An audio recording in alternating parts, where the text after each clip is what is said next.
So we'll start with the neutral cards.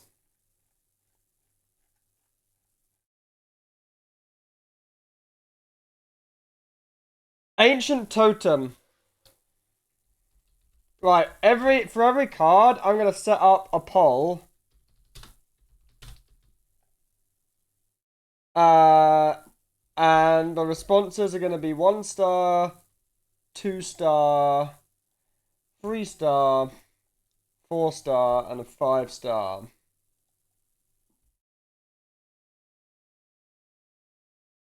And we're gonna go for 1 minute voting. There we go. So vote away, chat. I think this is whenever they print a card that costs 0 mana, you have to take a little bit of an interest, right?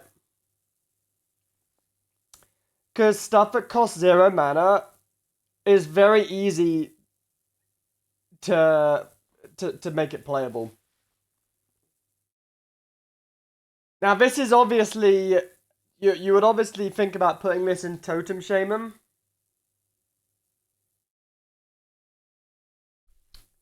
But what card would it replace? So for example, would it if it doesn't have any text at all? So what cards is Totem Shaman running that have 0 text? It's running like Mistake. So Mistake is a 1 mana 1/3. Would you run this instead of Mistake? Would you run this card in addition to Mistake? If you run too many cards like this and Mistake, you run a huge risk of gassing out. But in my opinion, this is better than Mistake. So I think what probably happens is that you probably cut Mistake and you run this instead. And it gives you, like, if you hit it, then you get some crazy tempo swings. It's also very easy to buff it up, make it a 2/3, make it a 1/4 with, like, hand buff, global buff effects. So, I mean, Totem Shaman is a meta deck, and we're saying that this is just a better replacement for one of the cards in a meta deck. So, I would probably give this a 3-star rating. It's playable, right? It's a playable card. And chat gave it a mix of 2 and 3. So chat's in agreement. What have you guys said about the card? You wouldn't pay 1 mana for this crap. Well, you don't. Yeah, no one's asking you to pay 1 mana. It costs 0 mana. That's the point. That's why it's playable. Mistake synergy with the Anchor Totem buff. Yeah, this doesn't have synergy with the Totem that buffs 1 mana things. That is true.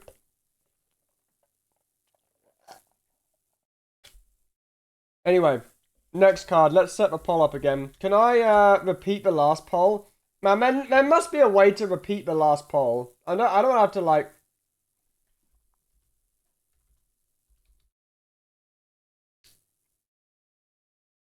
It's kind of bullshit, but I can't repeat the last poll. Oh well.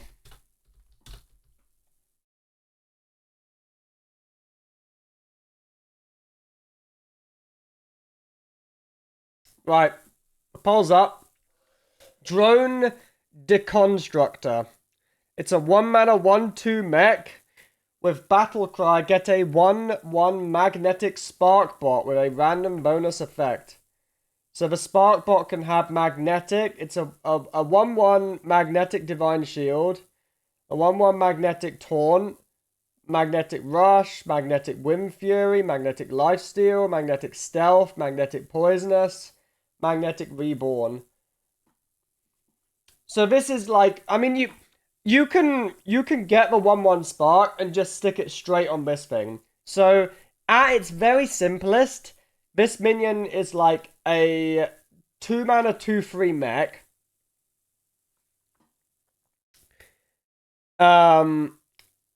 where the cost can be spread over multiple turns, which is an upside.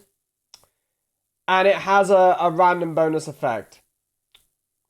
Right? Like it could be a 2-mana 2/3 with Rush, or a 2-mana 2/3 with Divine Shield. And if you have a sizable mech already on the board, you can maybe you can generate a Wind Fury and like use it later on, and it's really powerful. Maybe you can put Lifesteal on a sizable mech. Could put Poisonous on a little shitter, you know. Like this is quite a good card. Chat has rated this card a 4. Wow. You guys really like this card.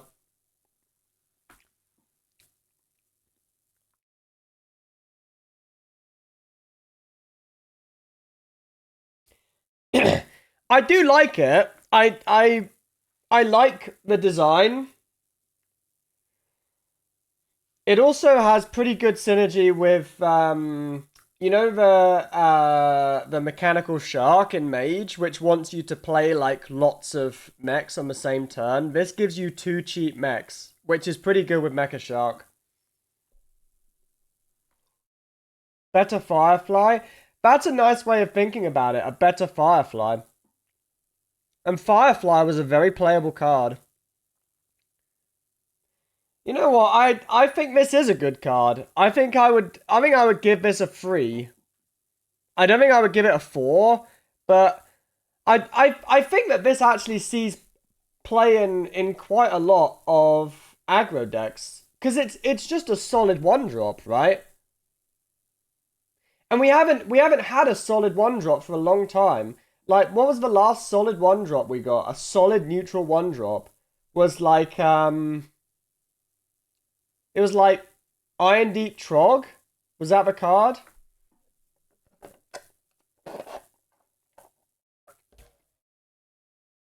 I mean, this isn't as good as Trog was when it was released, but yeah, Sliver Spear as well. Is this better than Sliver Spear? Probably not. This is like, I mean, there are some decks where this would be better than Sliver Spear. What are you asking for a link for? What the fuck, man? What do you want a link for? The Pappy Pappy music video? Like, you can't just spam link please in the chat.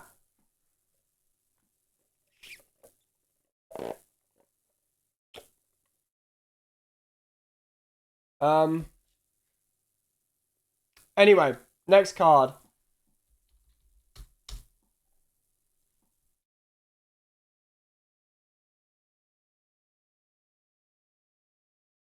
We're taking a bit longer to review these, so I'm going to increase the length of the poll to 2 minutes. So, it's a Victorious, very cool. Link page Hearthstone. Mate, you can literally just type Hearthstone into Google. Like, how hard is it to type fucking Hearthstone into Google? Sheesh.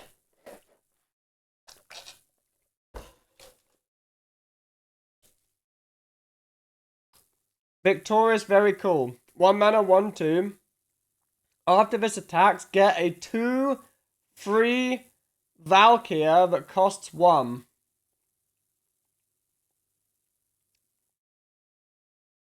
So, I mean, obviously a 1 mana 2/3. Would you even play a 1 mana 2/3 nowadays? I think a 1 mana 2/3 is like on par, maybe slightly better than Sliver Spear. It has undead. But would I even play a 1 mana 2/3 in my deck? In most decks, no, I wouldn't. But like this card by itself, a Victorious Valkyrie, would probably be like maybe a 3-star card. It would see play in some decks. Now, that's not the card we're getting. We're not getting a 1 mana 2/3. We're getting the 1 mana 1/2, which when it attacks, it gives you this kind of like semi-playable card. This card by itself is a piece of shit. If you drop it on 1 and it swings, then you've played like 3-5 of stats for 2 mana. It's just not very good, is it? I don't think it will see play. I think it's a 1-star. Chat also thinks it's a 1-star. Yeah, there's not much more to say. Uber says could go to board floody deck. It could do, but I think it's a bit slow even for a board floody deck.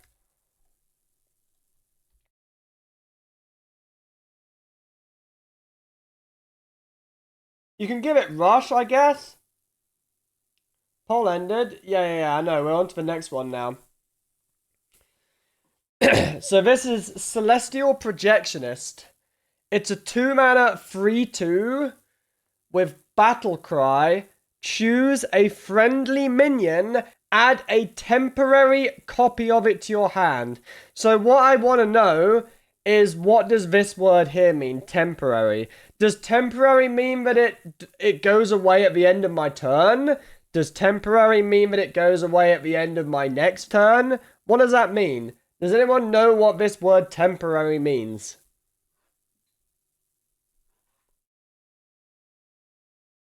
I'm guessing it's at the end of the current turn.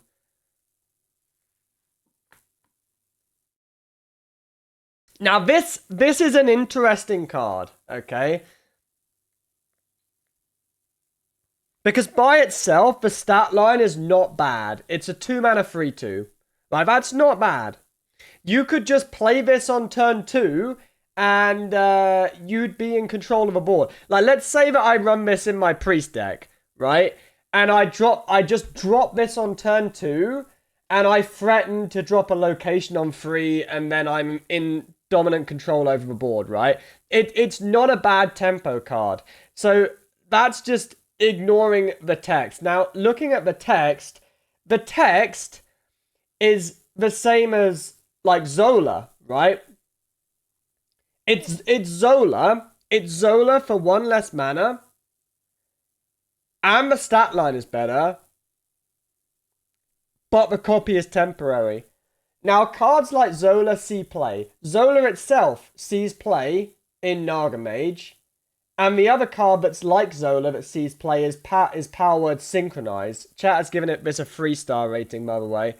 So Synchronize in Priest is bonkers. I would probably give Synchronize like a 4-star rating. But Synchronize, the copy's not temporary. Synchronize, if you finale it, you get a buff on the minion, which is relevant. And you can also use Synchronize on enemy minions. So I don't think this card is as good as Synchronize, but it's a neutral card. And we're also getting a lot of busted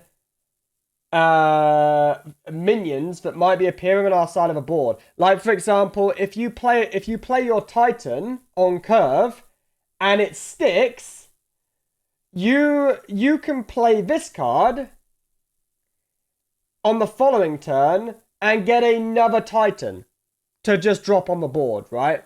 That's pretty busted. So any Titan that's vaguely likely to stick, nutty card. And that's just using my brain for like 1 second. There's probably going to be OTK possibilities. Maybe not now, but maybe in the future with this card.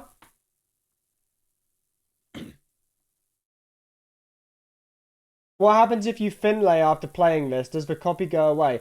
That's very interesting. I would guess that the copy does not go away after Finlay. But let's see what chat says about this card. Has anyone come up with some interesting things for this? Insane says the adjective temporary is used to describe something that isn't permanent or lasts only a short time. Okay, that's a wall of text. I'm not reading all that.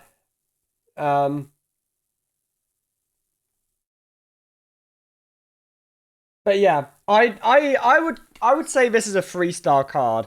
I really like this card, and this is the card that I've looked at and I'm the most excited about so far out of the 4 cards we've looked at.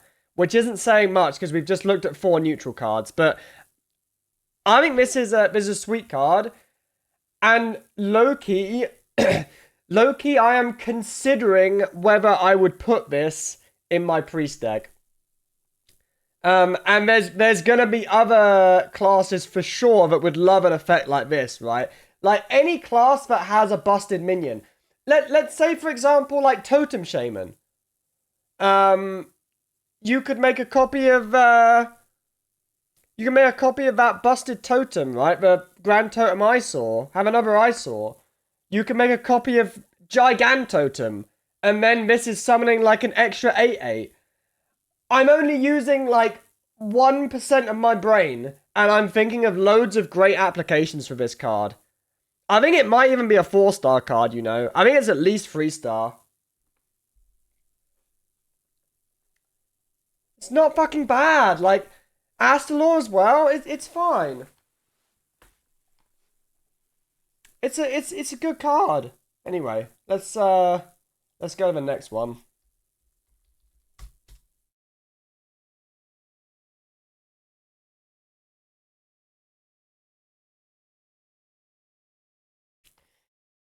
Flame Revenant. 2 mana, 2/3 elemental.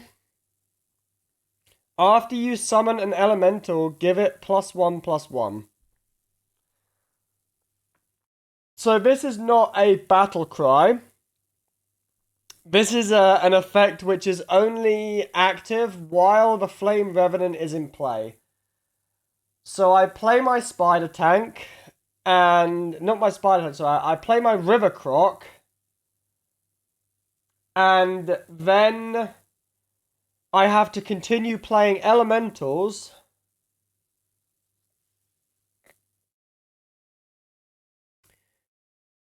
And every time I play an elemental, it gets like a small buff. So this is like, this is a 1-star card, right? Like, I'm never putting this card into my deck. But maybe I can generate a, like, what's the name of that 1 mana card? The 1 mana card that adds 3 elementals to the hand. In Mage. Maybe I generate this off of the 1 mana, add 3 elementals to my hand, and then I get some extra stats on it. Like, it's a good 2-drop for that card. Synthesize, that's a 1. Is this a BG card? Is it really?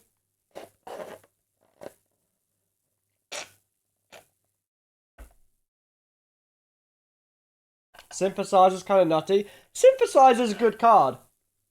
Honestly, if Elemental Mage ever gets better support, Synthesize will 100% be in that deck.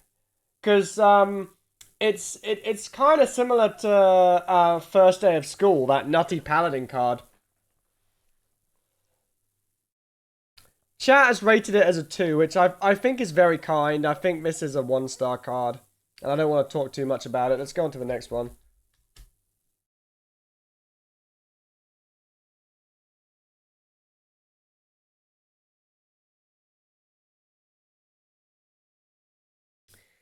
Inventomatic. It is another mech.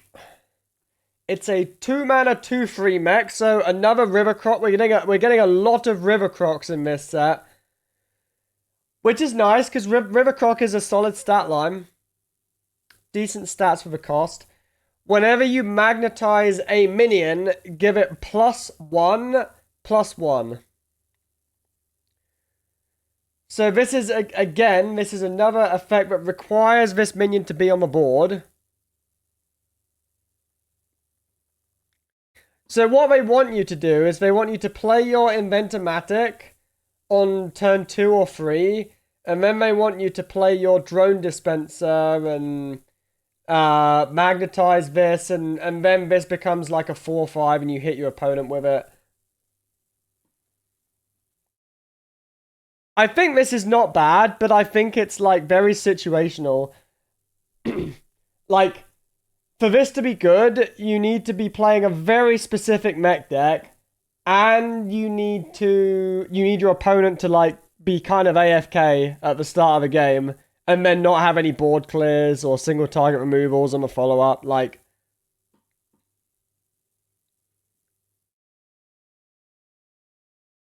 we get more cards that give the 1/1 shitter. Wait, do we really? Are there... Hang on. Are there more cards that give the 1/1... I'm gonna have to... I guess we're gonna have a look through the rest of the set very quickly. Where's the ones that give the spark? I don't see any. I just see this one here. Chat's giving this a 1-star rating. I think this is a better card than Flame Revenant, but not by much. I would probably give this a 2-star, but it's close between a 1 and a 2-star. Like, maybe this sees fringe play in a mech deck, and that's it. What's the Forge mechanic? That's an excellent question. So the Forge mechanic, if you see a card that says Forge on it, what that means is you can spend 2 mana to drag the card into the deck, a bit like you're trading it away. But instead of drawing another card, it puts an upgraded version of the card back into your hand.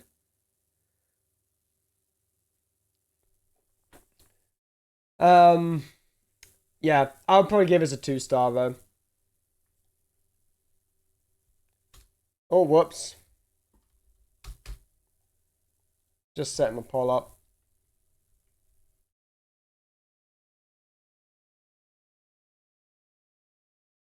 Watcher of the Sun. It's another River Croc. Oh my goodness. 2 mana, 2/3 again. Battlecry cast a random holy spell. Forge. Also restore 6 health to your hero. A random holy spell. Let's just take a little look at what holy spells are in the game right now.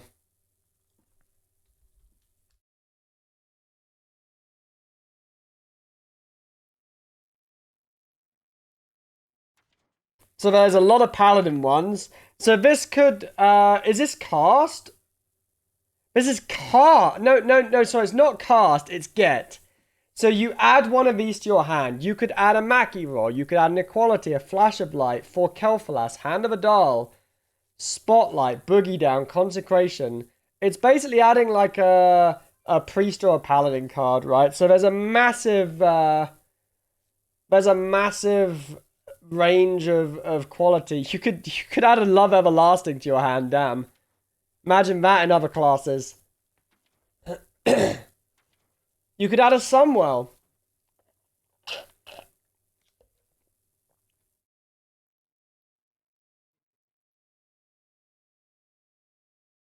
So you get the Holy Spell, and if I spend 2 mana to upgrade this card on a previous turn or on the same turn, I can restore 6 health to my hero. So, I think this is an arena card. Like, I think the effect is too random and the body is too weak for this to see play. Maybe this is like a card that you might put inside your ETC. So in some circumstances, people have put the...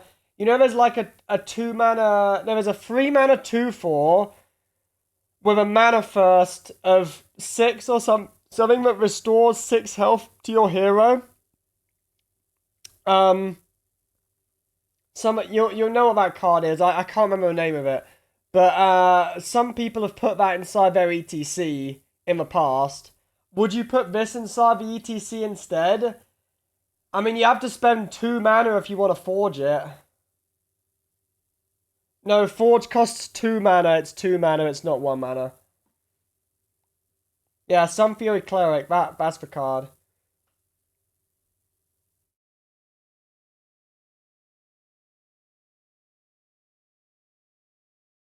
Chat thinks this is a 2 or a 3-star card. Personally, I think this is a 1-star card. I just can't see anyone ever putting it in their deck. Like, I think you're very, very happy if you draft this in Arena, but I don't think you're putting it in your standard Hearthstone deck. Because I think the effect is too random and unpredictable. And it's not powerful enough. Like, if you have an effect that is this random, you generally need it to be very powerful in order for the card to be playable. Low-key Forge to be buffed to 1 mana. Really?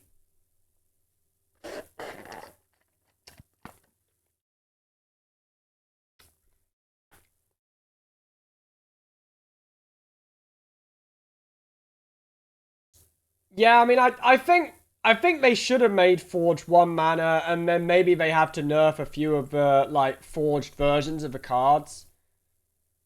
Like, it's less intuitive, but it costs 2 mana, right? So I kind of agree with you.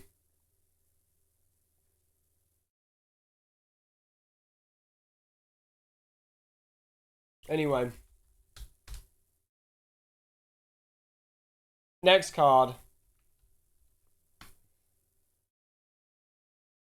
Careless Mechanic. 3 mana 4/5. After you draw your second card in a turn, destroy this.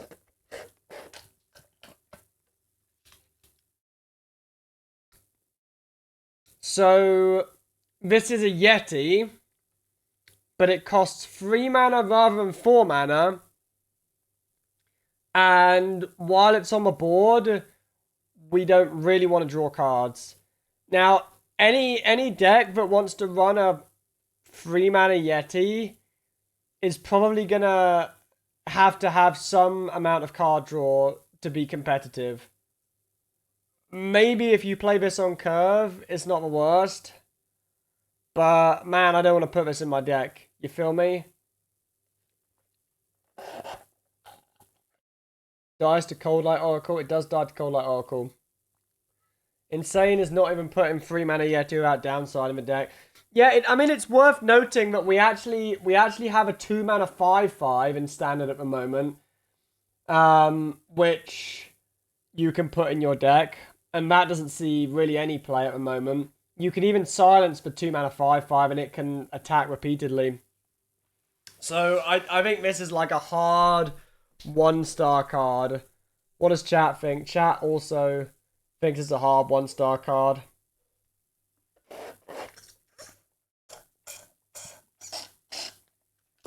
New 2 mana spell for DK that draws the opponent 2 cards. Yes, there is. That destroys this. But yeah, let's move on to the next one. Man,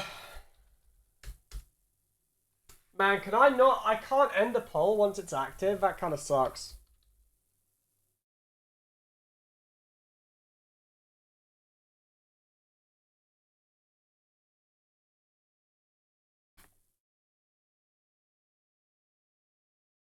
Cyclopian Crusher. So this is the first Forge card that we've seen. Oh, no. We saw the one that added a holy spell to the hand. So it's a 3 mana 3/3 with Rush. And if I spend 2 mana on this card to forge it, it becomes a 3 mana 6 3 mana 6/5 with Rush. So you can see the vision that the dev team had for this card. What they want you to do is they want you to forge it on turn 2, and then they want you to play it on turn 3. And your opponent's like, shit the bed. My 2-drop just got value traded, and now there's like a 6/3 or a 6/2 on the board. Right? Now that's a powerful play in Arena. But it don't see play in standard, right? Like, we're not putting this in our standard deck.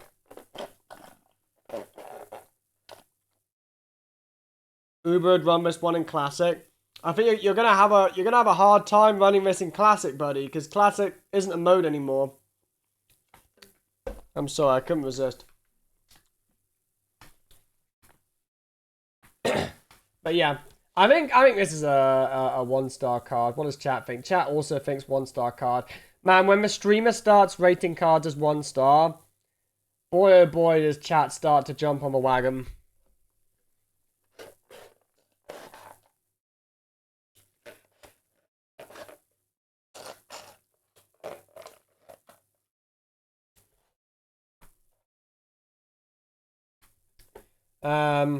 Anyway, next card.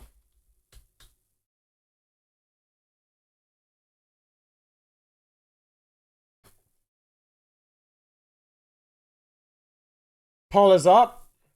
This is a card called Fateshitter. Fateshitter. 3 mana, 3/3. Death Rattle. Get a copy of the card that killed this. So it's a free. Let's say that it's a 3/3 with a Death Rattle. Add a random card to my hand, right? Is anything like that seeing play at the moment? So Bloodmage Falnos is a 2 mana 1/1 with a Death Rattle that adds a card to my hand. That also has spell damage and is seen in Demon Hunter because of Unleash Fel.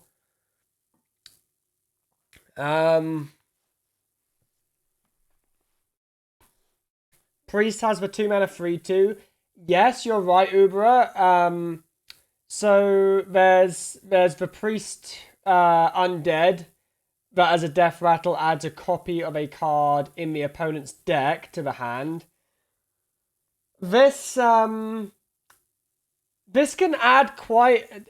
So your opponent gets a little bit of a say in what this card gives you, right? So let's say that you play this into your opponent's 2 mana 3/2. You're probably going to end up getting that. You might get like a. You could get like a Ghoulish Alchemist, right? Your opponent would be quite happy to give you a Ghoulish Alchemist if you weren't playing Rogue. It could be any minion that trades into it. Or it could be a spell, like maybe if you put this in an aggro deck, you end up getting an AoE, like a Corpse Explosion, or a Harmonic Pop, or something like that, which is pretty shit if you're playing an aggro deck. Like, I think your opponent has a little bit too much of a say in terms of what you get, and chat has given this a 1 star, so I do kind of agree. We're not really putting this card in our deck, are we? Are there any implications for like, what if we, like, what if we can synergize this with Deathborn somehow? Like, maybe I play this in Mage and it somehow goes down to 1 or 2 hit points and then I Deathborn. Nah, it just never happens, right? I just think it just never happens. I think it's too bad.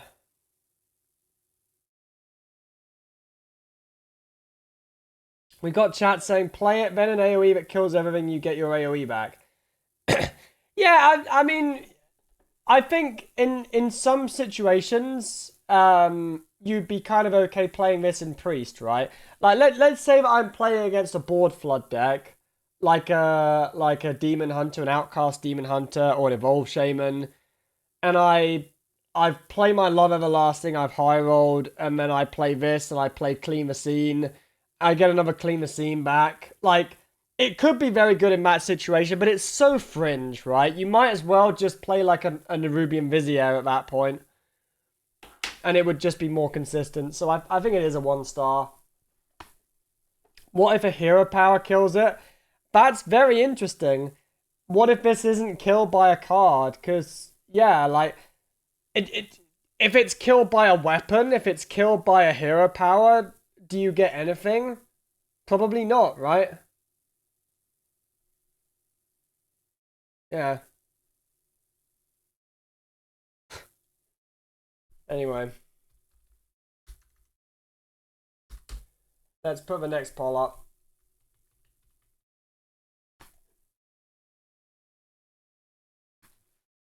Mecha Leaper. It's a 3 mana 2/2 Frogger, a mech. Kind of disappointed, by the way, they haven't given it the beast tag, because they really fucked Hunter over by making their mechanical beast a beast as well as a mech, and now they've decided to go back on themselves and not give a mechanical beast the beast tag. Honestly, I think the K9atron that they did this to should have just been a mech. I think Explosive Sheep should just be a mech and not a beast. So I would just like to see some more consistency. Anyway, 3 mana 2/2 magnetic. Death Rattle. Give a friendly mech +2/+2 and this Death Rattle. It had beast when shown first. Wait, is it maybe it is a beast. Maybe it's just a bug here.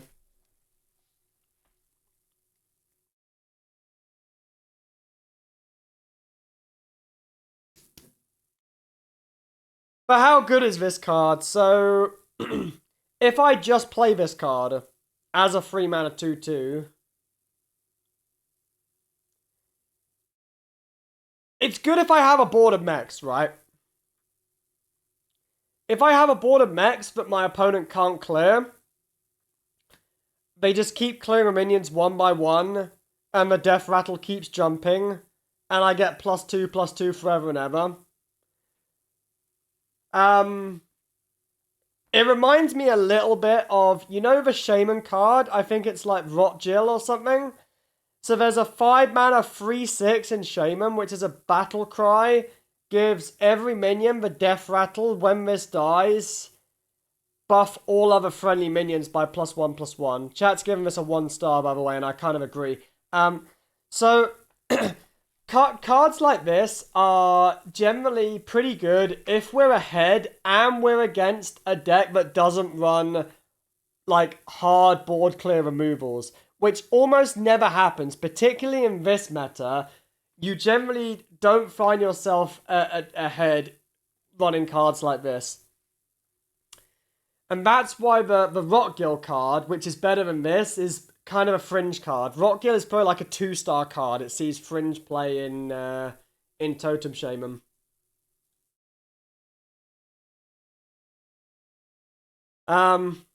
So yeah, I think this is a 1-star card.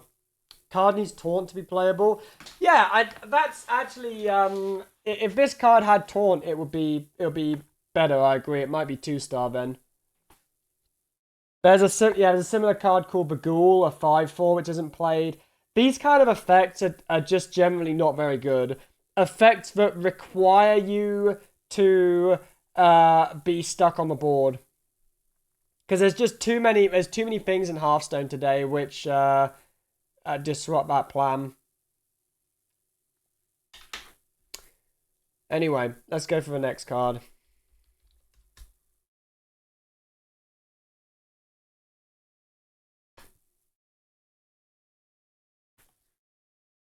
Melted Maker. 3 mana 3/3 elemental. After you forge a card, get a copy of it.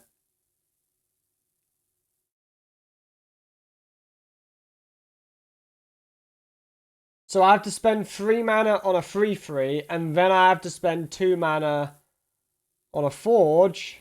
So I have to spend 5 mana to get a copy of my forged card. But then I have 2 strong forged cards. We haven't seen all of the forged cards yet. So maybe there is a forged card that gets printed which is so strong, but you run this card just to get a second copy of it. Like, if there was a 5-star forged card, I could see, like, maybe this becomes good. Like, there's a very good Druid forged card, right?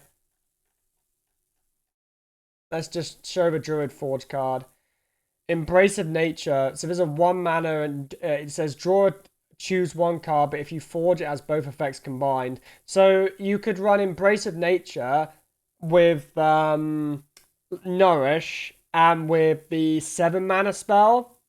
You know the The one that you have to choose either to buff your entire board or summon some 2/2s. And then, like, if once you've drawn it with a Forge effect, you summon, like, a board full of, like, 4/6 taunts or something, which is quite strong for 7 mana. So if, like, let's say that we're running this card in a Druid deck, this is the best application I can think of for this card. We could, we could play this on turn 4 or 5. We could forge one or both of our, actually, no, we had to play it on 5. Then we forge our card. Then we play the card for 1 mana the next turn, and we play the first copy of the Nourish, and then we play the other one, and we get the... You see, like, it could be quite good with that card, but overall, I think you never run this. I think it's very situational. I think it's not good enough, so I think it's 1 star. Chat's giving it a 2 star. Yeah, Drum Circle, that's the name of the Druid card.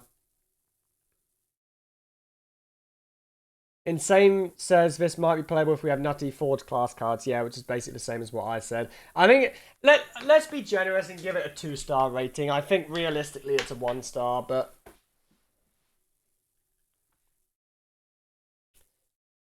if they release a Finisher Forge card, yeah, that's a good thought as well. A Finisher Forge card could make that good.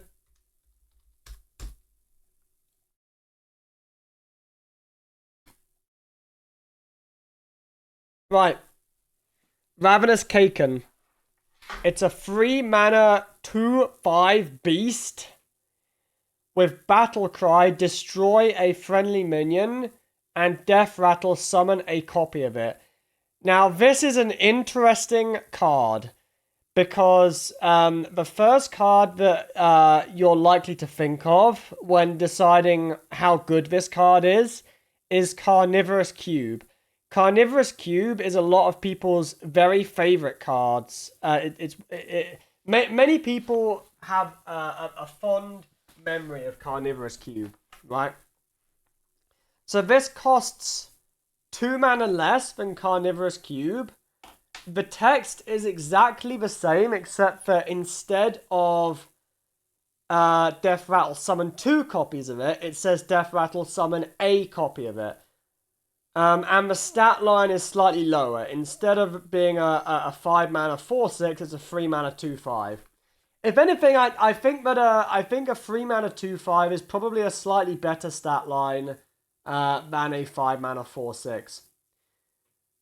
Now, the main reason why Carnivorous Cube was good was because of the fact that you summoned 2 copies of the minion.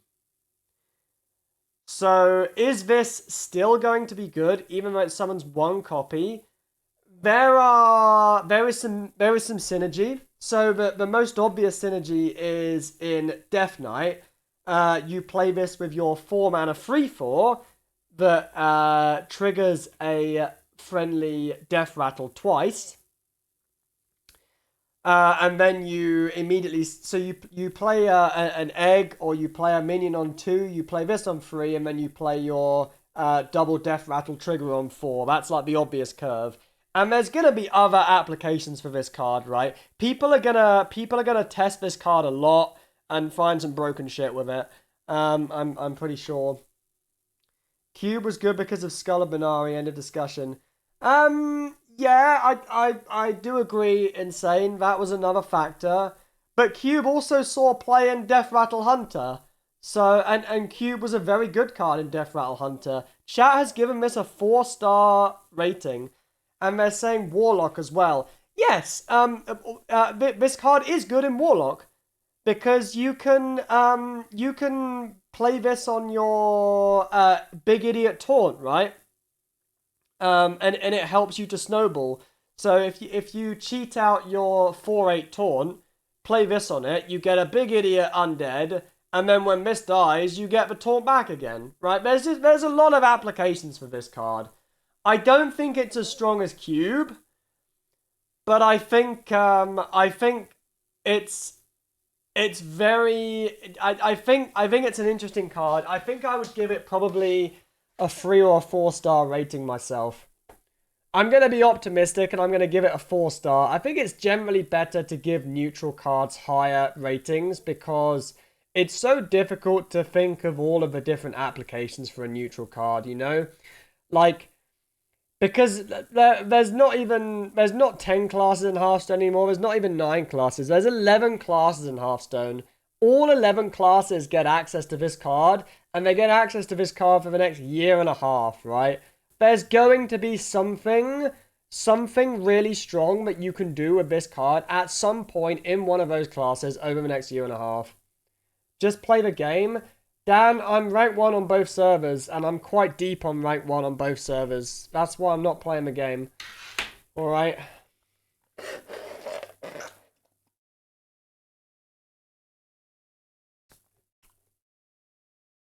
Anyway.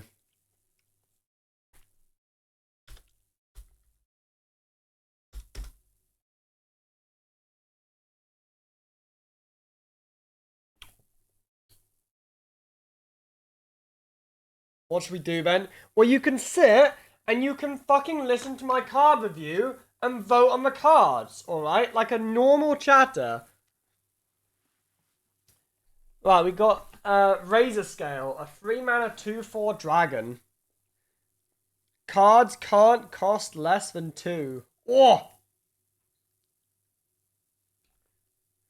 So, it's a cheap dragon. So it's worth noting you can discover this. Like, maybe you could discover this. There's a lot of paladin cards that discover dragons. And it might be good in certain situations. It could be an anti-combo card. Like, almost every combo at the moment is dependent on cards that cost 0 or 1 mana. So you can play this to deny your opponent a combo. But it's likely only going to work for 1 turn because it's a 2/4. And if your opponent plays a deck that this is relevant against, they're just going to remove a minion. They might even do the combo after they remove a minion.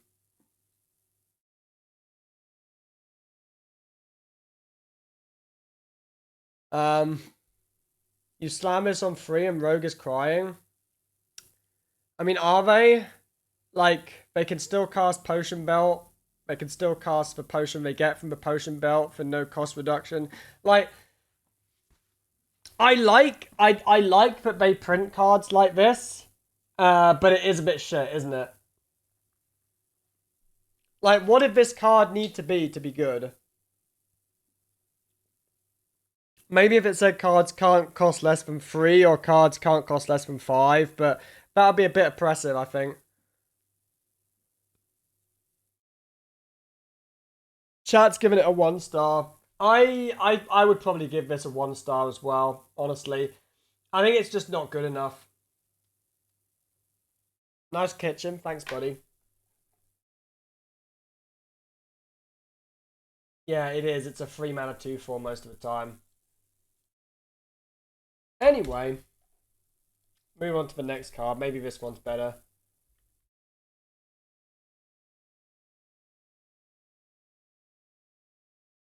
Relentless Warg. A 3-mana 2/4 beast. Yo, what's up, Kevin Blaze? I haven't seen Kevin Blaze for years, man. Fucking love Kevin Blaze. 3-mana 2/4 with Rush. After this attacks and kills a minion, restore this to full health.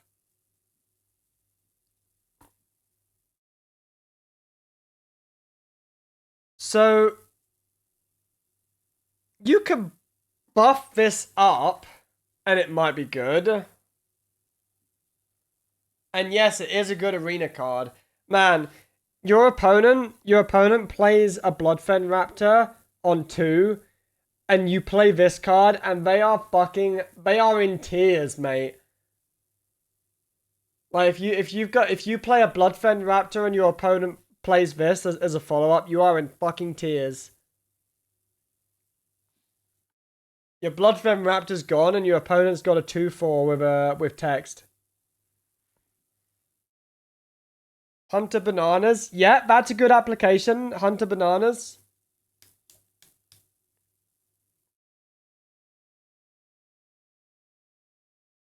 I don't think we're going to put this card in the deck, are we? I just don't think it's going to go in the deck. Being realistic. So I think it's a 1-star. Menagerie decks? Yeah, but Warrior has a card that's similar to this, except when you play it, rather than killing a minion and restoring Mr. Full Health, the Warrior plays it and it has like 12, 13 of stats or something silly. Chat thinks this is like a 2-star or a 1-star. I'm gonna give it 1-star.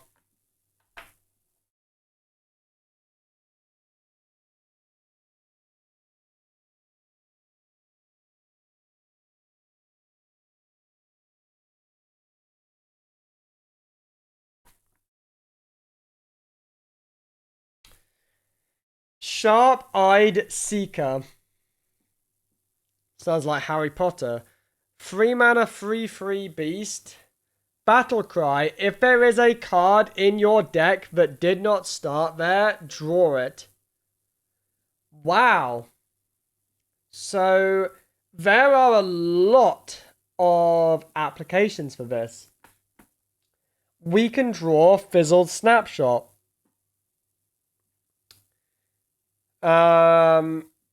Like, generally, if you're putting cards into your own deck, those are cards that you really want to draw, right? However, our opponent might also be putting cards into our deck. So, yeah, 4 Horseman Accelerator. You could also end up drawing one of the curses. You know, the new Death Knight curse cards. Draw a Plague. Yeah, Insane saw it. So, there's a new card that shuffles giants into the deck, right? But it doesn't matter. Cost like 8 mana. But yeah, we could use this after we've spent 8 mana on an 8/8 to draw a, like, this would be like a 3 mana 11/11 draw a card. Also, I'm gonna say this. I've said this before. I'm gonna say it again. It's a neutral card that's gonna be in the game for another year and a half. So lots of future applications as well as current ones.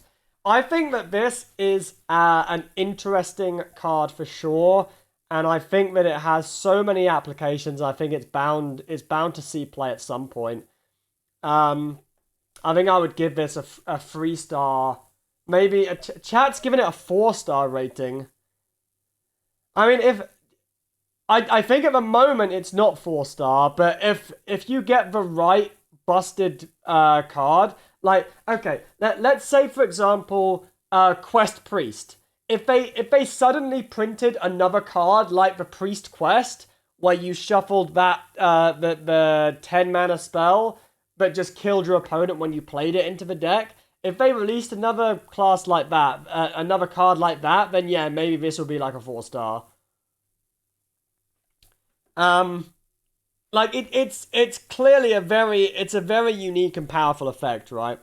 It only draws 1. Yes, it draws 1, but the body is pretty solid as well.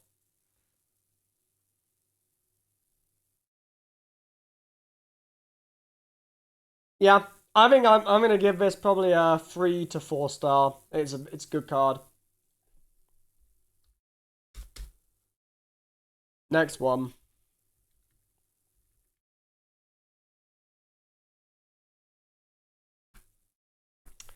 A 3 mana 4/3 Dragoon. Starlight Whelp. Battle Cry. Get a random card from your starting hand.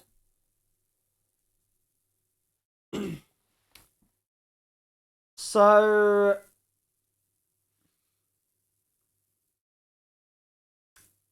when I'm thinking about this card,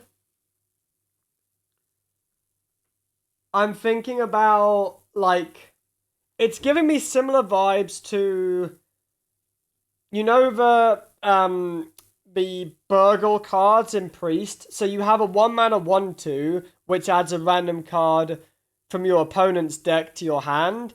You have the 2-mana 3/2 with a Death Rattle that adds a random card from your opponent's deck to your hand. Cards that are in decks or in hands or that are included in players' decks are generally higher quality cards than other randomly discovered cards. Obviously, this is an even more higher quality card because rather than being in your opponent's deck, it's a card which is in your deck. So you're actually, it's a little bit like you're drawing a card, but instead of drawing it, you're getting a copy of it. Now, in most situations, drawing a card is going to be better than getting a copy of it. There are some situations where that's not true. Normally, those situations are ones where you are picking the card that is copied. This is not picking the card, it's giving you a random card from the starting hand. It could be one you kept in the mulligan. It could be one that you that you tossed away that you didn't want that much. And the stat line is poor. I can't really remember the last time a 3-mana 4/3 ended up seeing play. It's just such a terrible stat line. The difference between a 3-mana 4/3 and a 3-mana 3/4 is pretty big. Chat has rated this card. There's a tie on 1 and 3, so I'm going to give that a 2-star from chat. Personally, I think I would give this a 1-star. Maybe there are applications in Wild. Maybe you can get like a second copy of a quest or something, but you have to high roll, right? It's a random card. So I think I think probably this is a 1-star card. Good for Arena. All of these cards are great for Arena, right? Cards that you redraw doesn't count. Really? What, so it looks at it before Mulligan?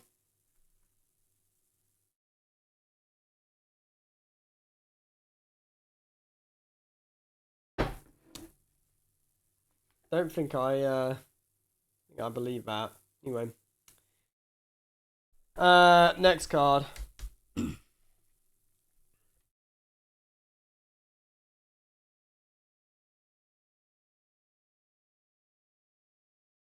Trog Exile. It's a 3-mana 4/4. Wait, Insane says it's not a 1. Okay, we'll give it fucking 2 then. Like, mate, I don't understand what deck I'm putting it in. It's not that strong, right? Like, I wouldn't put a 3-mana 4/3 draw a card in my deck, and I think it's, honestly, I think it's worse than 3-mana 4/3 draw a card. Anyway, this one, Trog Exile, Rush, a 3-mana 4/4 with Rush, Battle Cry, deal 4 damage to your hero.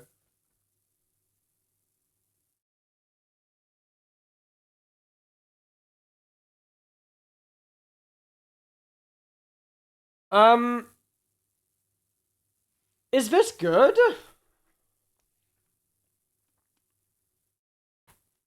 Like, all of the 4/4 rushes that see play are ones that cost 0, right? So, Null in Rogue costs 0. Umbral Owl in Druid costs 0. Wampa in Demon Hunter costs 0. Right? Generally, cards like this. I mean, there's the Warrior Phoenix at the moment. You spend 1 more mana, and instead of dealing 4 damage to your hero, it comes back a bajillion times. Like, I don't think this is good enough in modern Hearthstone. Quest Warlock? Yes. But Quest Warlock is in Wild, and it's shit. Because they nerfed it so much. I think it's a 1-star card. Personally. Let's see what chat thinks. Chat also thinks 1-star. Go next.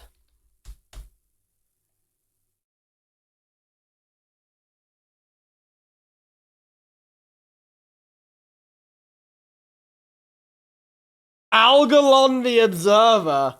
Oh! 4-mana 4/4 Legendary.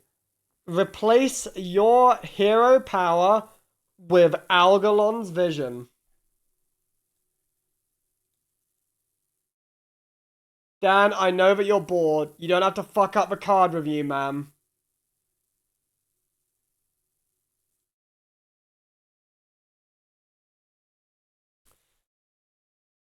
Right. What's Algalon's Vision? Algalon's Vision is a 1-mana hero power. It says, look at the top card of your opponent's deck. You may put it on the bottom of their deck. So, what this hero power is basically doing is nothing. Okay? Because... So they released a similar card to this, right? They released a weapon that did this for my deck. It was there was a 1-mana weapon called Sphere Sapience where I could look at the top card of my deck, and if I wanted, I could put it on the bottom. So now this is doing it for the opponent's deck, except instead of spending 1 mana to do it 4 times, I'm having to spend 4 mana and then another 1 mana every time I want to do it, right? And this isn't denying them a draw the next turn. They're still drawing a card. The card they draw could be better. It could be worse. So on average, this is doing nothing for 1 mana. This is a fucking garbage card. This is the hardest one I have ever seen in my entire life. Literally 4 mana 4/4 to make the hero power worse. Chat has also given it a 1.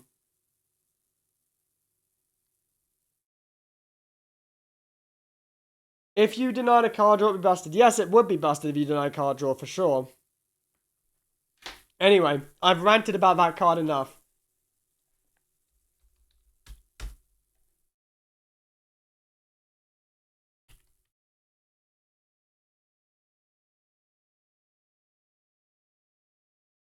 Angry Hellhound. It's a 4 mana 2/5 beast with rush. Has +4 attack on your turn. So you're summoning this and it has it has 6/5. We've actually seen this card before. This card, I think it came out in Witchwood and it was a warrior card. There was a warrior card with the exact same stat line, and the text was almost identical. The text, instead of saying having +4 attack on your turn, it was battle cry, have +3 attack this turn. So this is a better card than that one, but Hearthstone is also a better game now than it was. Now that card did see play in Warrior. I would say that card in its time was probably a 2-star card, right? So does this see play? It's neutral. It's a beast. It's a 4 mana 6/5 with rush. It's not terrible, right? But I mean, it is. It's much better than Militia Commander. My concern is that the game has moved a long way since Militia Commander was playable. So I think personally this is I think it's a 1-star card because of power creep. Like when Militia Commander was printed, Holy Nova cost 5. Now Holy Nova costs 3, you know? That's where we're at with Hearthstone right now.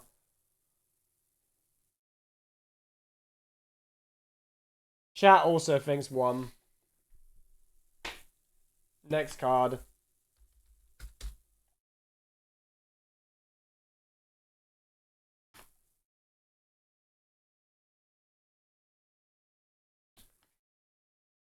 What is this? Goes in every deck? You think the last card goes in every deck? There's no way.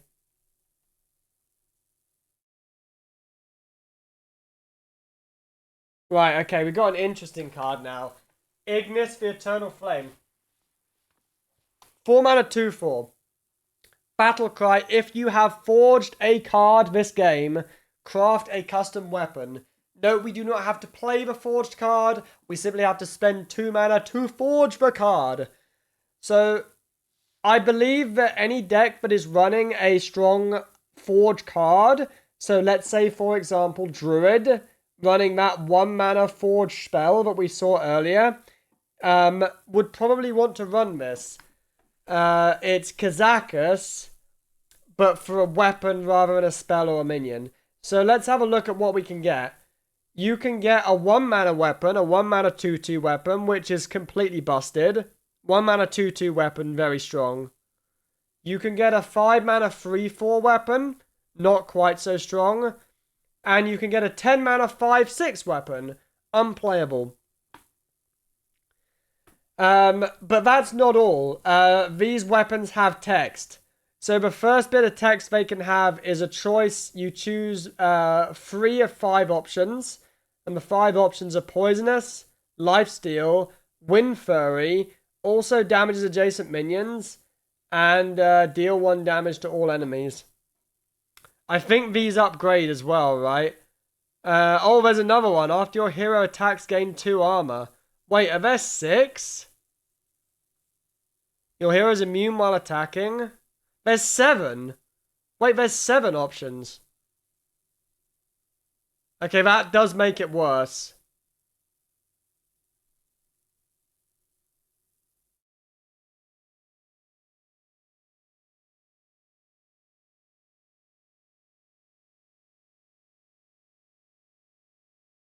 There's so many different things for this card that they can't even fit them all on here. There's got to be a better way to look at this card, right? Let's see. Ignis.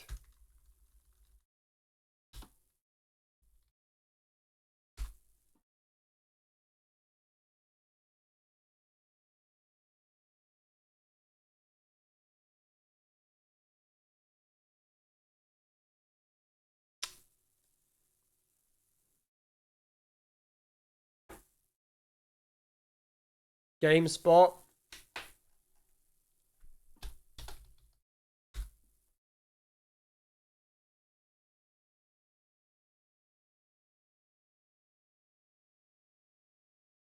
No. I mean, okay, it kind of says what it does here. There was a really good website I looked at the other day.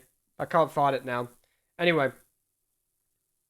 Poisonous, Lifesteal, Wind Fury, also damages adjacent minions your hero is immune while attacking. So these are the traits you can get. And then you also pick a special ability. Genius of Mimiron. After your hero attacks, summon a random 2/4 8 cost minion, depending on whether you pick 1 5 or 10 cost weapon. Pain of Totem, Battle Cry, deal 2/4 6 damage. Wisdom of Freya, after your hero attacks, draw 1 2 3 cards. Chill of Hodir, Death Rattle, deal 1 2 4 damage to all enemies. Light of Tear, after your hero attacks, gain 2 4 8 armor. It's very difficult to evaluate exactly how good this is going to be. And you can run it as just a solid card. Or you can build a deck around it. So I'll show off an idea that I had. Give me a sec. This is an idea I had for the card. Where is it? Here we go. So, what you do is you pick Wind Fury as the effect on a 1 or a 5 mana weapon. And you pick something else, like say after your hero attacks, draw some cards. And then you equip your weapon as Druid and look at all of the plus attack that Druid gets. Like, so if you can ever give Druid Wind Fury, all of these cards become completely bonkers, batshit busted, right? However, we still actually need to draw this card. This could be the bottom card of the deck. and you need to roll the 3 and 5 to hit Wind Fury. So probably, and I'm gonna say thankfully as well, this archetype is probably never playable. But it's just an example of a deck that could build around this card. Like, so in Wild or in Twist, I would there is a Druid deck that runs all of these cards, right? There's a Druid deck called Quest Druid, which is one of the best decks in Wild right now. And Druid also got a really busted Forge card. So if you're running all of these cards and you're running Forge cards already, it's kind of a no-brainer to just put Ignis in the deck. So I think that Wild Druid deck would just run Ignis, personally. You can play the new 2-drop to get a second copy of Ignis if you miss on Wind Fury. That's a very good idea, Bonesaw. You can. Because you know the 2-drop we talked about earlier, that's a bit like Synchronize, add a temporary copy to the hand. The copy is temporary though, so the Ignis would have to survive on the board. If you were going to do that, you'd probably want to run like Youthful Brewmaster or Zola. And you're right, it's not like if you don't get Wind Fury, you lose the game. Like this Druid archetype is strong in Wild, so yeah, and this is just one application of the card, right? Like, we're not even discounting the fact that the card is just kind of powerful by itself, right? Like, normally what you're doing, if you just want to go for, like, the strongest version, you're going for, like, a 1-cost weapon. You're picking, like... Maybe you're picking, like, Lifesteal or Wind Fury. You're picking, like, draw a card after your hero attacks. And...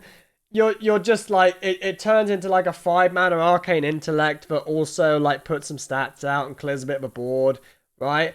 Like, that's normally what you're doing with the card. And sometimes in a more value-oriented matchup, you go for the 5-cost weapon, and then you chunk a lot of damage out of your opponent if they're playing like a priest or a control class.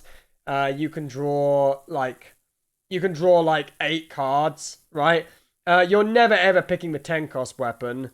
But you get the impression, like, most of the time, I think this is just a strong card. And I'd probably give it a 4-star because it's neutral, it's exciting. People are going to play this on day 1. I don't know if they'll be playing it a month into the expansion, but it's a fun card. So we're going to give it 4.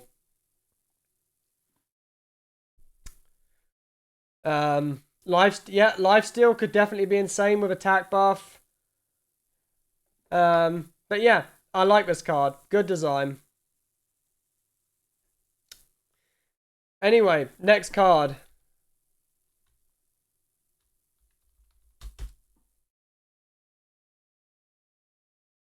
I don't think we're going to have much to say about this card, so I'll let you guys vote on it while I take a break.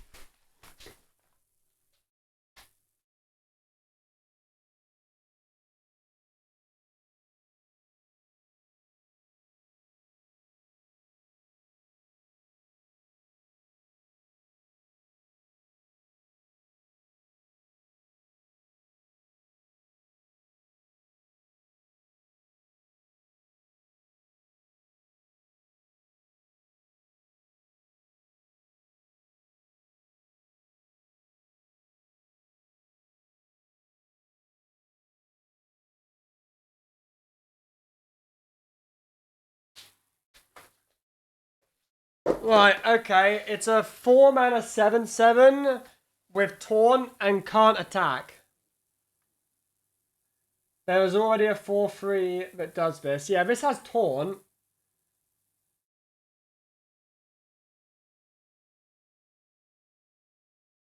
I don't think this is appallingly bad. It has some applications. So, remember that Silence Priest is still a deck. So, Silence Priest, you still have Whispers of the Deep.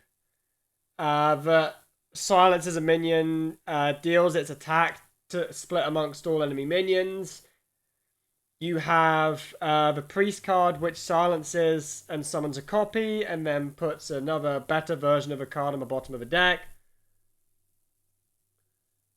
And Silence Priest. Yo, Carl! Thanks for the tier 1, man. I love Carl.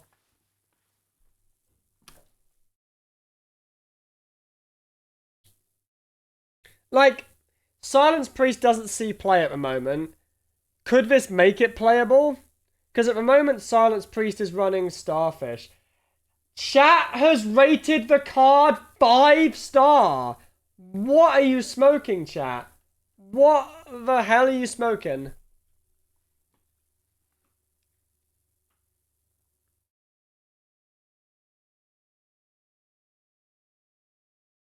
I think even if this card didn't have the text can't attack, I think it might not even be 5-star.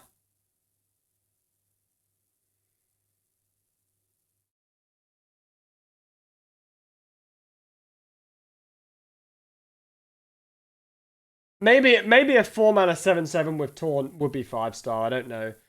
But it can't attack. I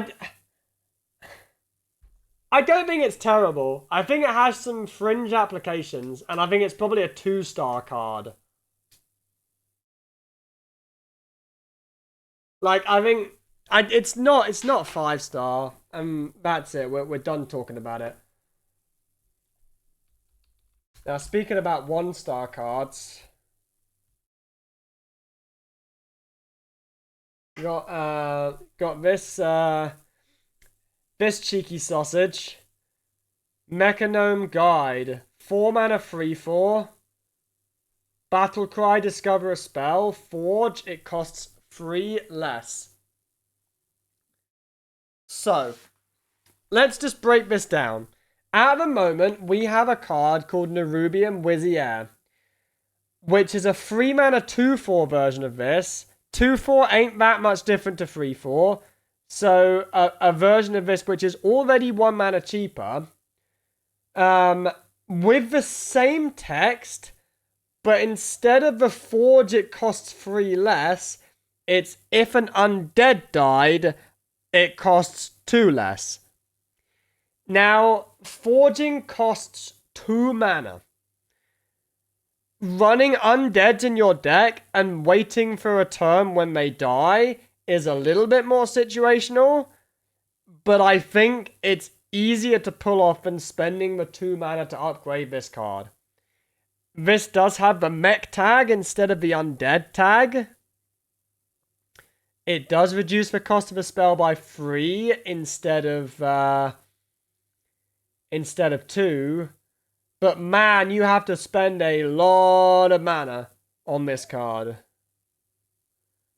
I don't think we're ever putting this in the deck, are we? Like, it's in a lot of situations, it's like a 6-mana Vizier. It's just so expensive. Like, maybe if this cost 3 mana, if it cost 3 mana, I would consider playing it, but probably I still wouldn't. So we're going to give this a 1-star. Chat has also given it a 1-star.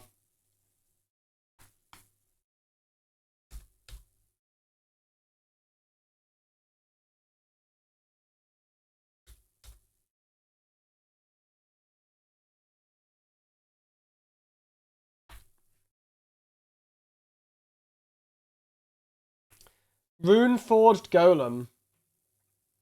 The more we see these Forge cards, the more I think Forge should cost 1. Yeah, I do agree. Like, they could have just nerfed the Forge like effect on some of the more powerful ones, and I think it should have been 1.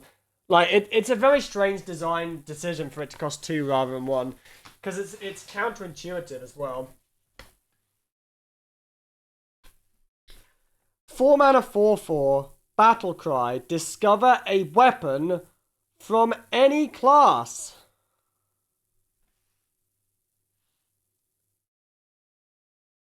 So that's a very variable effect. We can run this in classes that don't normally have access to weapons. Not sure why those classes would want access to weapons. There are similar cards to this already in the game. Like there's a warrior minion that like discovers a weapon that doesn't really see play. And that one costs like it's a 3 mana 3/4 or something. Like sometimes you can discover the Paladin Horn and then you're like pretty happy because that card is just busted. But a lot of the time you're gonna get offered shit from this. There's a lot of shit weapons in the game.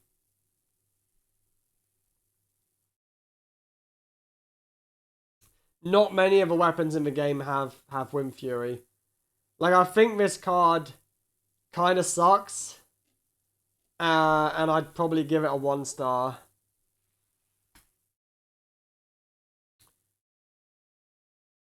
Will this card review be watchable on YouTube? Yeah, I'll tell my editor to put it up on YouTube.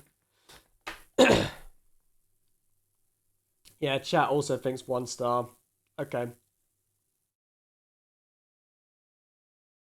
I think it's a good idea to get the neutral cards out the way in a separate... I'll do a separate review of the class cards, but doing the class and the neutral cards all on the same review, it ends up making it so long, you know?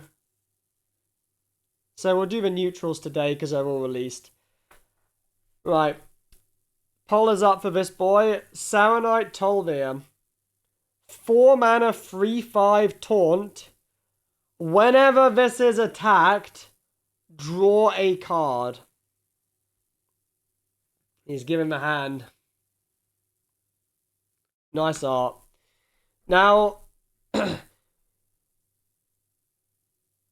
this card can be cleared with spells, in which case you draw no cards. Against some decks that don't have the ability to clear this with spells, let's say, for example, Enrage Warrior, this looks a bit better because this is probably giving you 1 card. Maybe it's giving you 2 cards, but it's very dependent on what you queue into. I think most of the time this ends up being Ascension Shieldmaster. And if we want to play Ascension Shieldmaster that draws us a card, why not just play the 3 mana version, the 3 mana 1/5 Naga that has the Death Rattle draw a card, right? Like, I think Treasure Guard is just a bit better than this card. And for that reason, I'd probably give this a 1. But let's see what chat thinks. Chat is divided between a 1 and a 2. I think Treasure Guard is like probably a 3-star card. Play it into bees. Now that is quite a good application, yes.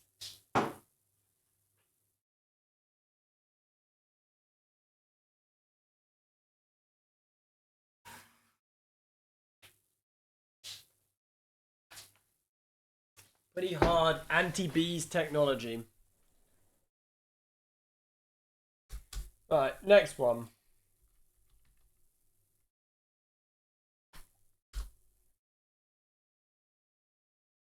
Time Lost Prutu Drake. It's a 4 mana 4/5 dragon with taunt. When you draw this, add a random dragon to your hand.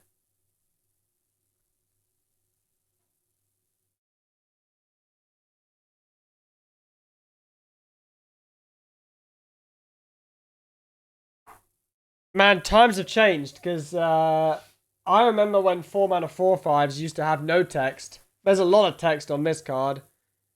The first bit of text is dragon, which I think is not too relevant. The taunt is relevant. But the most relevant text, when you draw this, add a random dragon to your hand. So a lot of the time a random dragon is going to be kind of unplayable. But sometimes you get like an Anachronos. Sometimes you get, is Alex Straza still in the game? Sometimes you get that one. Sometimes you get like another one of these. I don't know if you can, you know, I just don't know if I'd put it in my deck. Like, it's powerful. It also has some synergy with Finley, right? Like, if you're running a deck with Finley, do you ever run this card just because, like, you have to accept the fact that you've drawn a mediocre card, a 4-mana 4/5 with Taunt, but, like, as soon as you draw it, the Finlay becomes better because you kind of, like, you've kind of added 2 cards to your hand. I think it certainly has applications. And I like the design as well. I think I'd give this like a 2-star. Chat's giving it a 1-star. Wow.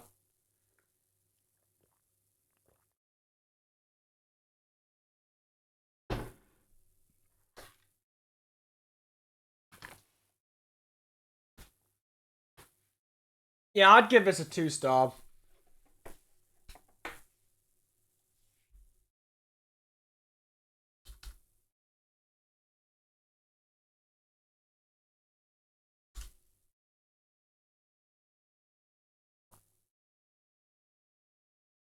Disguised Kafir. A 5-mana 3/3. Each turn this is in your hand, transform into a random card in your opponent's deck. So the stat line is almost irrelevant.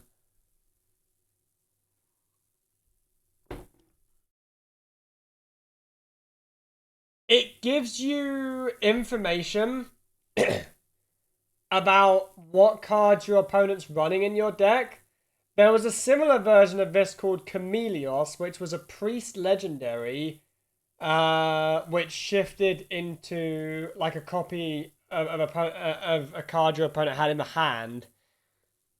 Now, information about what's in the hand is more relevant than information in the deck. And Chameleos didn't really see any play. If your opponent doesn't have a Titan, and it's after turn 6, 7, or 8, and this transforms into a Titan, you're very happy. Maybe this transforms into a Colossus. This card is always 5 mana. No. This... Just think of this a little bit as like the second half of the identity theft, but you don't have to spend the mana on it. I don't think this is a terrible card, you know. Like the thing is, on average, cards in my opponent's deck are going to be worse than cards in my deck, right? Because they have synergy with other cards in their deck rather than with other cards in my deck. So on average, I think this is bad.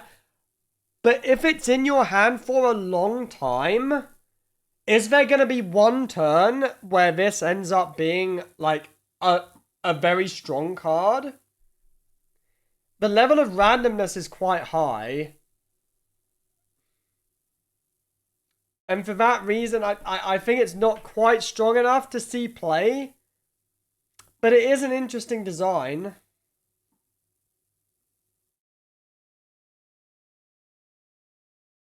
I think I'd probably give this like a 2-star. I don't think it's unplayable. I don't think it's 1-star. It's also giving you information. Like, Identity Theft is a pretty playable card. And it's like the second half of that for 0 mana, right?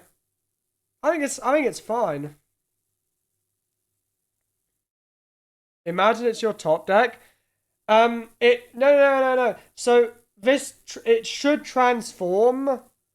Correct me if I'm wrong. It should transform as soon as it's drawn, because that's how cards like this have worked, right? Like they released the Dispenso bot. They released that warrior weapon, and the cards like this transform as you draw them now, right?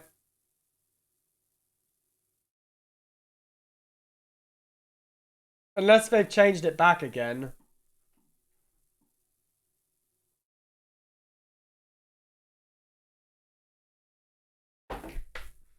Let me just have a look at what the dispenser bot text says.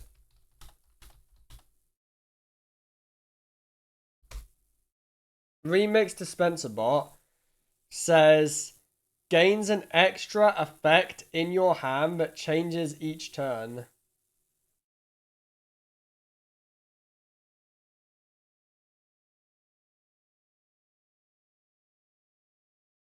It's unclear. It might not be the same as that. It's at the end of a turn. I mean, yeah, it probably does work like Chameleos and Shifting Scroll, which makes it worse, right? It makes it a terrible top deck. It probably is a 1-man. Anyway.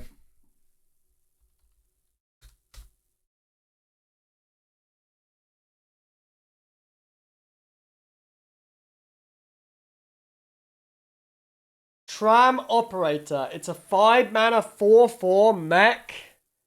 Battle Cry. Draw a mech. The next mech you play costs 2 less. That's doing a lot of stuff. So this is a... It's kind of like a 5-mana... A 5-mana 3/3 because of the... It's like a 3-mana 4/4 that also draws a card, right? And you can bank the mana as well. So let's say we play this in Mech Mage. We can play this on 5, draw a mech, and then we can start turn 6 with a 1-mana Mecha Shark. This seems actually very good.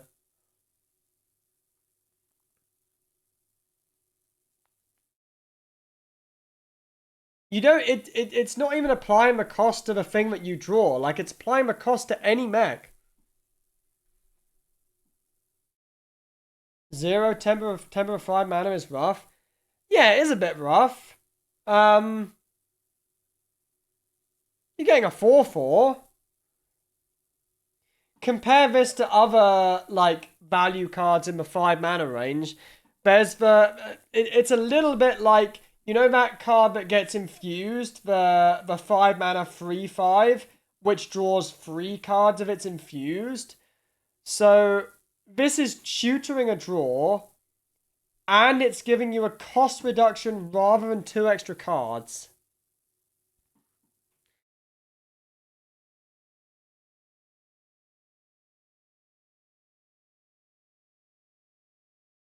It's a tough one. I would probably give this like a 2 or a 3-star rating.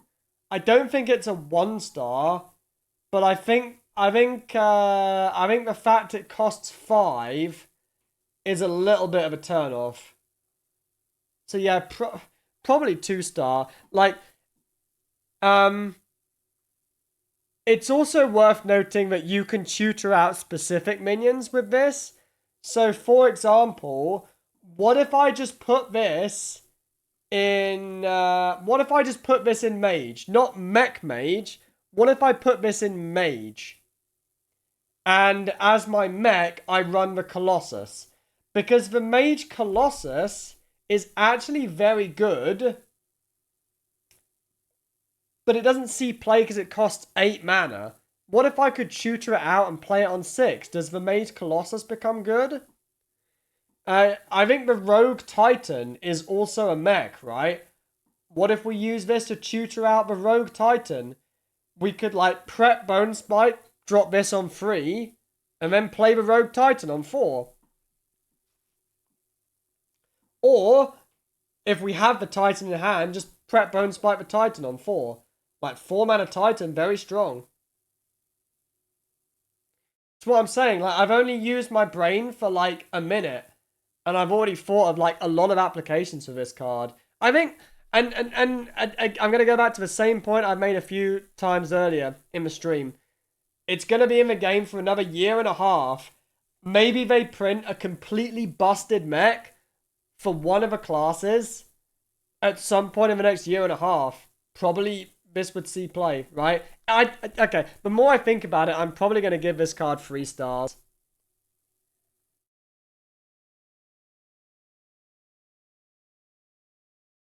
You can draw the other way round. You can run 2 copies of this card. And then it can draw itself.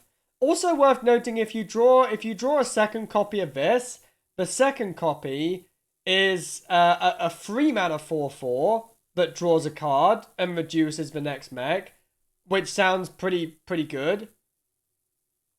But yeah, you probably want to run at least 2 other mechs in the deck to make this like really good, I would have thought. It's a cool card though. I like it. I really like this card.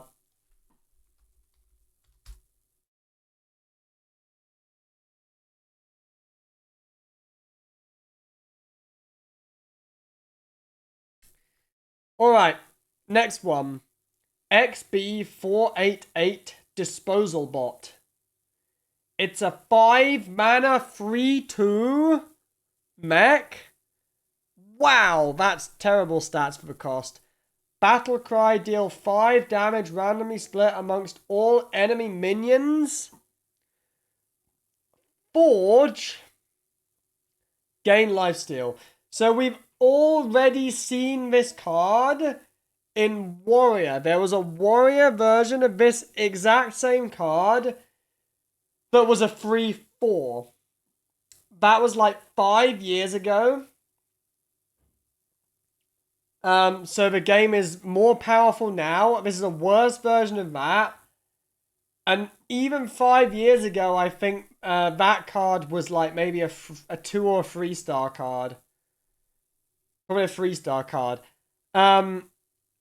This is worse than that. In a stronger game, the Forge effect, I have to spend 2 more mana to give it lifesteal. This is so fucking bad. It's probably the worst card we've seen so far. Why does it cost 5 mana? It's just... It's mind-boggling why it costs 5 mana. It would still be a 1-star, even if it costs 4 mana. Better Ziliax? It's not better Ziliax. Oh my goodness. Yeah, has anyone in chat voted this above a 1? There is one chatter who voted this a 2. Come on, speak up. Who was it? Who's the chatter who gave it a 2-star? Whose opinion am I never regarding with any respect ever again? Who gave this a 2-star? It was you. Reynad is my father. It was your dad that did it. You know who you are. Shame on you. Oh gosh. I actually can't believe one chatter gave it a 2-star. Right, okay. Flame Behemoth. 6 mana 4/5 mech. Battlecry, get 2 random magnetic mechs. They cost 2 less.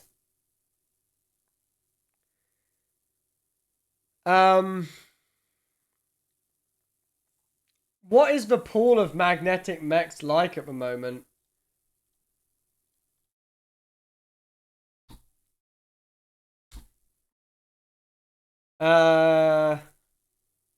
So, if I'm not mistaken, there are no class mechs that have magnetic.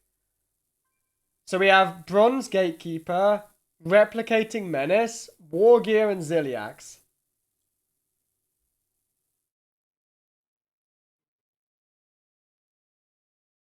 And obviously anything that gets released in the new set.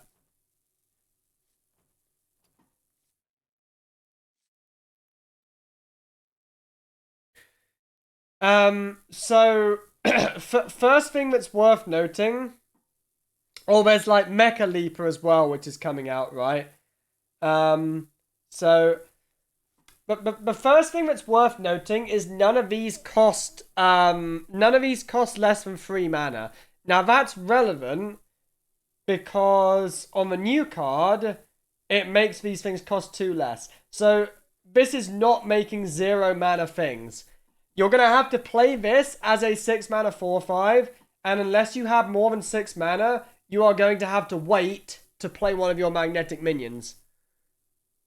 That makes it a lot worse. However, on the following turn, you might get like a 1 mana 2/5 taunt buff to a minion. I mean, if you have any mech stuck on the board on the following turn, you're probably pushing like quite a lot of damage. But the problem I have with this card is just how expensive it is. Chat's rated it a 3-star.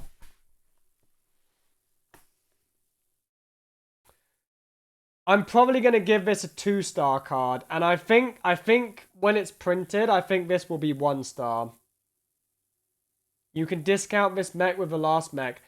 That's a good point. You could tutor out this mech and then it costs 4 mana. Yep.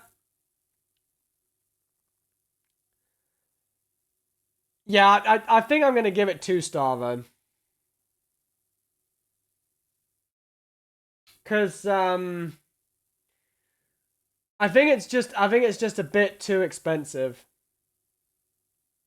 And I think mechs are just not strong enough at the moment. Yeah, Bonesaw's made an excellent point. Magnetics are useless for turn after because you lose the board by playing this. That is a very relevant point.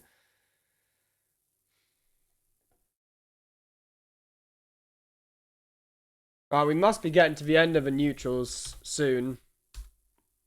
Oh, whoops.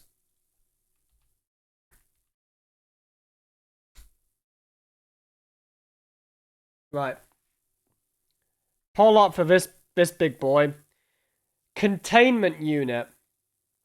It's a 7 mana 6/6. Oh, speaking of magnetics, so you could discover this off the last card because it's magnetic. 7 mana 6/6 magnetic with a death rattle. Summon a random 8-cost minion. Wow, that's doing a lot of shit.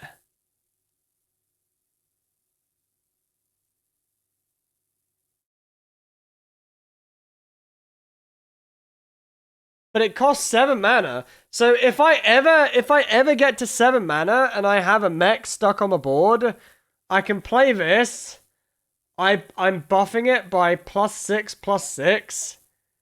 And if it doesn't get silenced, yo, Flesh Buff, thanks for the PP Prime, man. If it doesn't get silenced,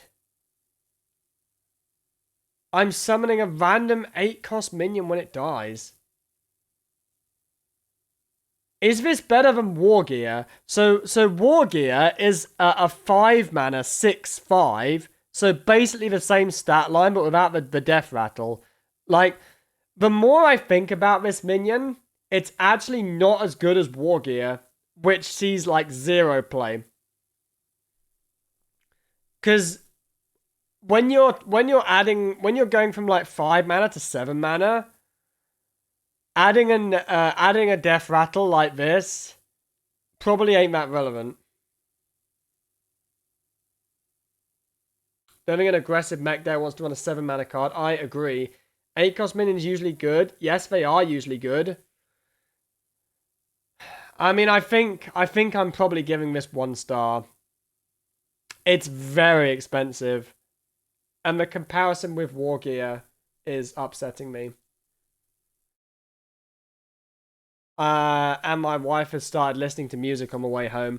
Let's just go musicless. I think music is probably not a great accompaniment to a card review anyway. Chat's given it 2 stars. Prison of Yogg-Saron. You know what? Let's put up a poll for Prison of Yogg-Saron. We'll do 1 minute. I just want to see what people actually think of this card.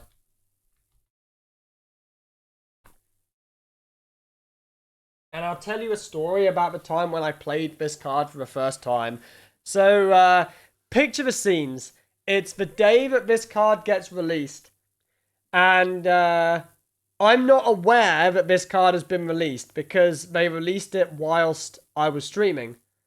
So I queue into a Relic Demon Hunter and I use Identity Theft And one of the cards I see with my identity theft is this card. It's the first time I've seen it. So I'm thinking, that looks interesting. Let's pick it and play it. So I picked the card. And then the next turn I played the card. I spent 7 mana. And I clicked the button. And the first spell that it cast was the 3 mana Warlock spell that discarded my entire hand. All 9 of my other cards left my hand. I instantly lost the game, and I vowed I would never play. I would never play this card ever again. So for me, it's a 1-star. I despise this card. Maybe I'll play it next year after that shitty Warlock spell rotates out. But I've also seen the card win a game. I think one time I saw the card win a game. I think most of the time this is like a 2-star card. So chat has said 2-star. I agree. I think it's 2-star. Right, how many more neutrals do we even have? We have 3 more neutrals. Almost there, boys.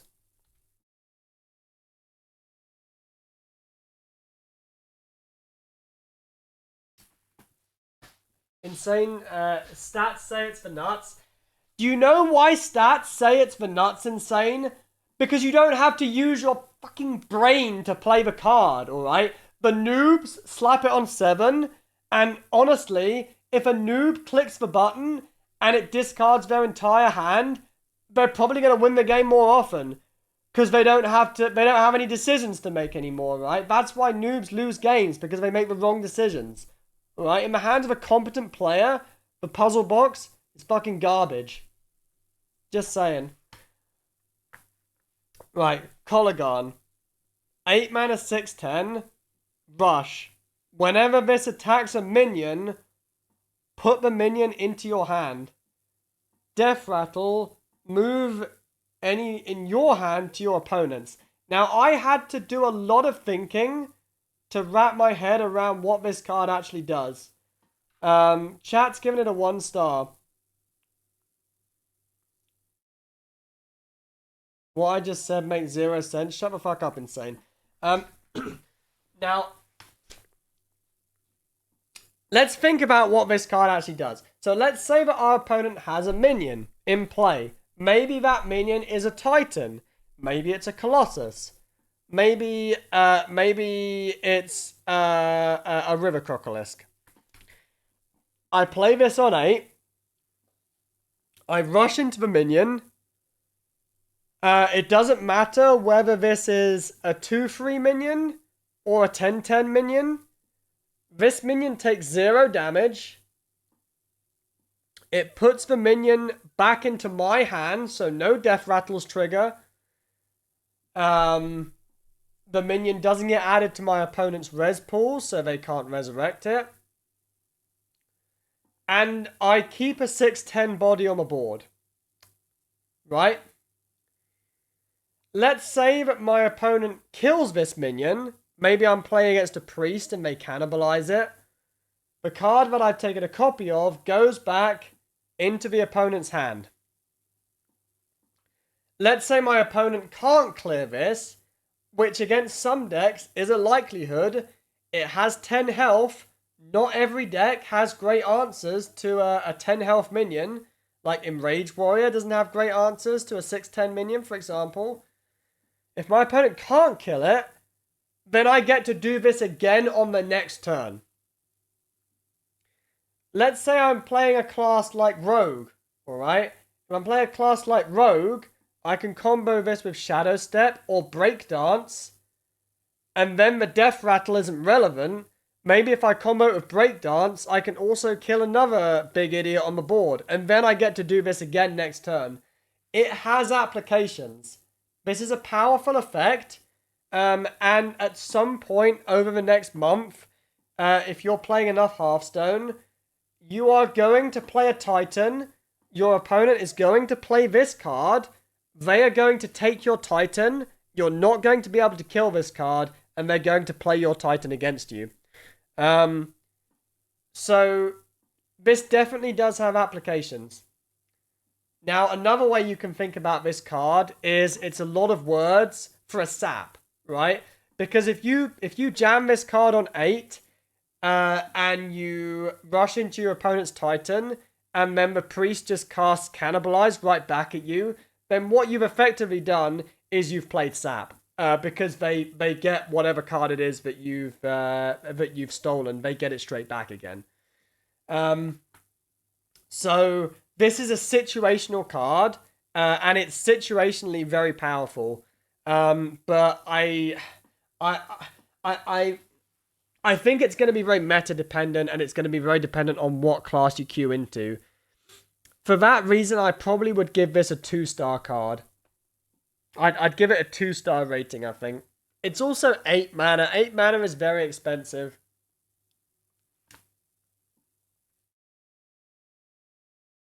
Combo it with Prison of Yogg to discard the opponent's minion.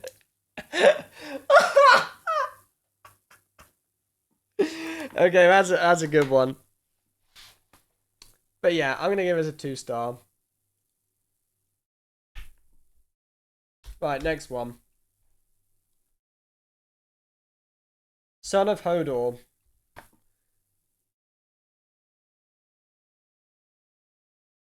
It's an 8 mana 8/8 with a battle cry. Shuffle 4 8/8 Gigantes into your deck that are summoned when drawn. So this was a card that we talked about. Remember earlier when we were talking about this little 3 mana card, the Sharp-Eyed Seeker? This is an example of something that you can tutor out with this 3 mana card. So let's say that you've played one of these. The Sharp-Eyed Seeker becomes a 3 mana 11/11 draw a card. So this does have applications. But it's very slow, isn't it? Like, in order to run this card in our deck, we have to commit to playing an 8 mana 8/8 that has no immediate impact.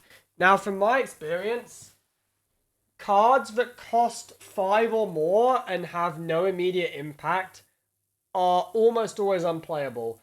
The examples of cards that cost more than 5 mana with no immediate impact would be Sister Svalna. Sister Svalna is an infinite value engine, which in some matchups is pretty difficult to play. In fact, in most matchups. This costs 2 more mana than Sister Svalna. Like, the cost concerns me. We could also, you could also play it. Maybe you play it in like a deck where you turbo draw through your deck, and then you slap this on like turn 9. You trade a card, or you like draw one more card and you summon a full board of 8/8s. You could maybe argue this is 2-star, but like the minions don't even have taunt. I think realistically, chat's right. I think it's a 1-star. Yo, Gecko with a 1 year. Thank you so much, Gecko. It's worth noting Gecko is probably my favorite moderator at the moment, because actually just a pretty positive and helpful guy. So thank you very much for supporting Meatman for a whole year, Gecko. Anyway, let's move on to the last neutral card.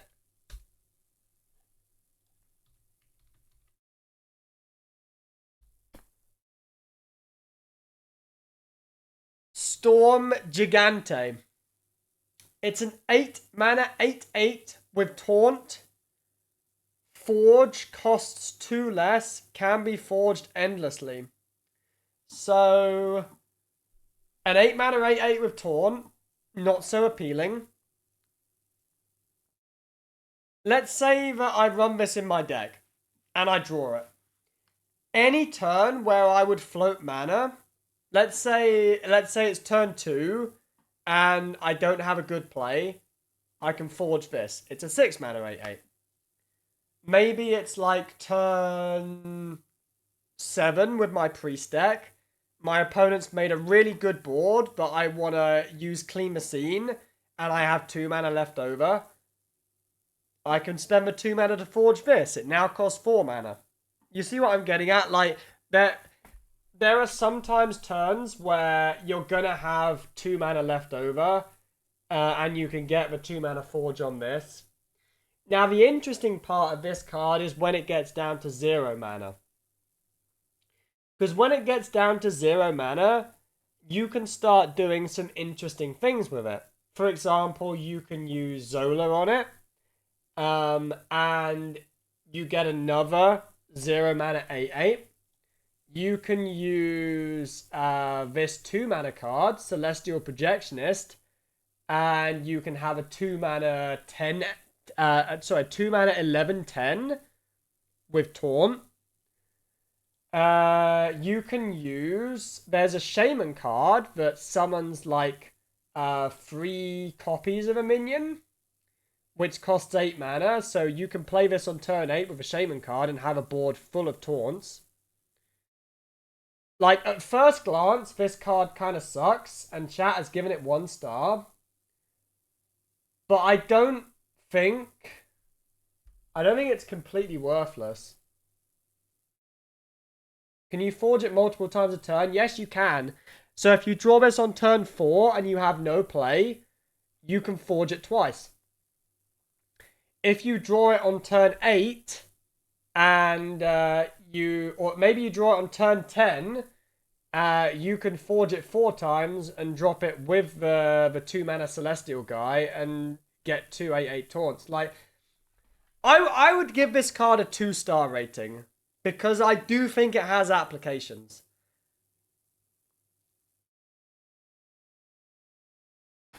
Like, the more I thought about this card, I think it's actually not that bad. It looks terrible when you look at it first. Does your opponent see which card you forge? That's a great question. I'm not sure. They shouldn't be able to see which card you forge. They can see which card you trade, right? They can see cards you trade. Maybe they can. Having a taunt makes it playable. Yes, having taunt does make it playable. I agree. Right.